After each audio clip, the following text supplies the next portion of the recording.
All right. Hey, everybody. Welcome back. This is Dr. Craig Kasper from NYHD and the Institute for Hearing and Balance. This is another episode of NYHD Life and the Audiologists at Home episodes, where we, unfortunately, are not able to see patients in our office, but we are answering questions, some of the most common questions we get in our site, in our clinic, on a day-to-day basis to try to help provide some information and provide some value in this time while all of us, or most of us, are spending time quarantined in our homes and kind of removed from society. But today I have Dr. Ariella Naim back with us, and there's Dr. Naim. How are you? Hello, Ben. How are you? I'm doing well. Hopefully you had a good weekend. Yeah, stayed in much as I could do. I was going to ask what you did, but unfortunately I already know pretty much what you did. Organized some closets and did some work stuff. Good. Okay. So this is the point where I ask you a question, and then you're going to share with the world your expertise. So the question for today is hearing aids.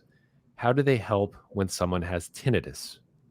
So to answer that question, you really kind of got to go back to tinnitus is a symptom of a change in the auditory environment. And when the first thing that we ask ourselves when a patient presents with tinnitus is there hearing loss? And that's really the first thing that we're looking for. The reason for that being is that when there is hearing loss, there's a lack of stimulation to the brain in those frequencies.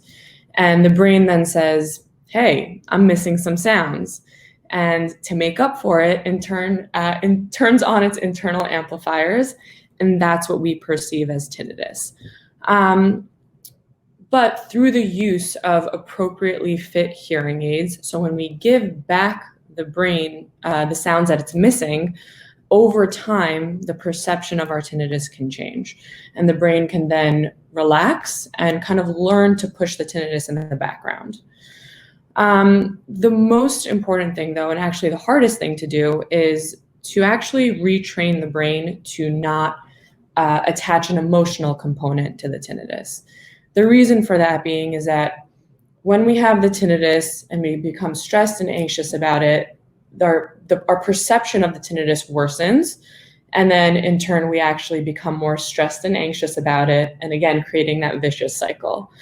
So again, it's easier said than done, but there are definitely tools that we can use. Number one, again, being hearing aids, consistent use of hearing aids.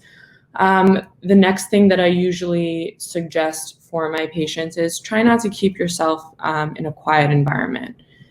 The reason for that being is when we are in a quiet environment, that gives our brain the opportunity to actually pinpoint the tinnitus and just really focus our attention on it.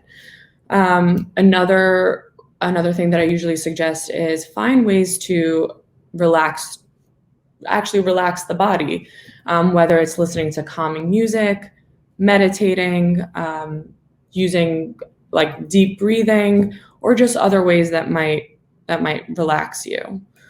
That being said, right now we are in an extremely stressful time with the coronavirus pandemic.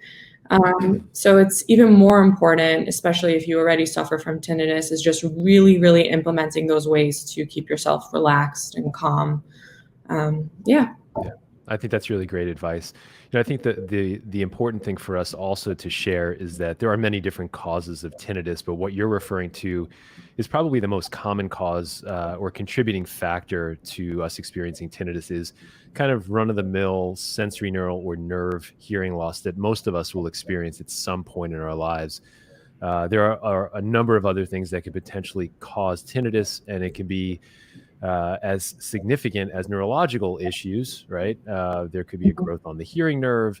There could be a sudden hearing loss that is a medical emergency. But what we're referring to here is someone who has kind of this gradual onset of hearing loss over the course of time, and how hearing aids will help to re-stimulate the brain, which is ultimately where we perceive sound, to try to calm down that response. I always say at the end of the day, it is a brain phenomenon. No doubt. Yeah. And I think that's a really important point to make for everybody out there, is to understand that tinnitus, it starts out as an ear issue, but it really is a brain issue, which is good news in many respects, because as you said, we have the ability to retrain the brain to not make sense or not focus so much on it, and then ultimately loosen the grip of our attention on the ringing, buzzing, hissing, whatever sounds we might perceive. So that's really good information. I think it's really important, as you said, especially in this day and age where we're living with a lot of stress, and stress can be a significant contributor to how we perceive our tinnitus and what it really means to us in the long run. Yeah. So auditory stimulation through hearing aids, if it's appropriate, stress reduction, really important. And by any way that you can get that, I think it's great advice, Dr. Naim. So I appreciate it, and I know everybody out there appreciates it as well. Yes. Excellent. So what I'm going to do here, which again, I fail. I'm such a bad host, but across the bottom, you're going to see an email, which is info@newyorkhearingdoctors.com. That's our direct email address. So if you have questions for us, either myself, Dr. Naim, or Dr. Zweig for an upcoming episode, we're going to be taking a look at those questions and trying to answer as many of them as possible. We're in New York, and as we've said on other episodes, unfortunately, we're unable to see patients in our physical space right now, but we are seeing patients remotely.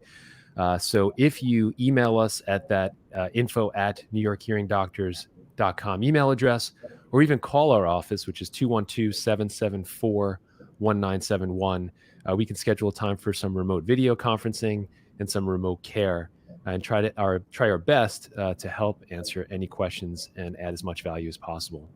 So again, just want to thank Dr. Naim. I appreciate you being here. Good to see you again. You too. See you soon. Yep. And I think tomorrow we're going to try to get all three of us on camera at the same time. And we're going to talk about something really interesting, I believe, as it relates to balance disorders. Might be tinnitus, but maybe balance disorders. We'll see. We'll see. All right. Awesome. Take care, guys. We'll see you next time. Bye.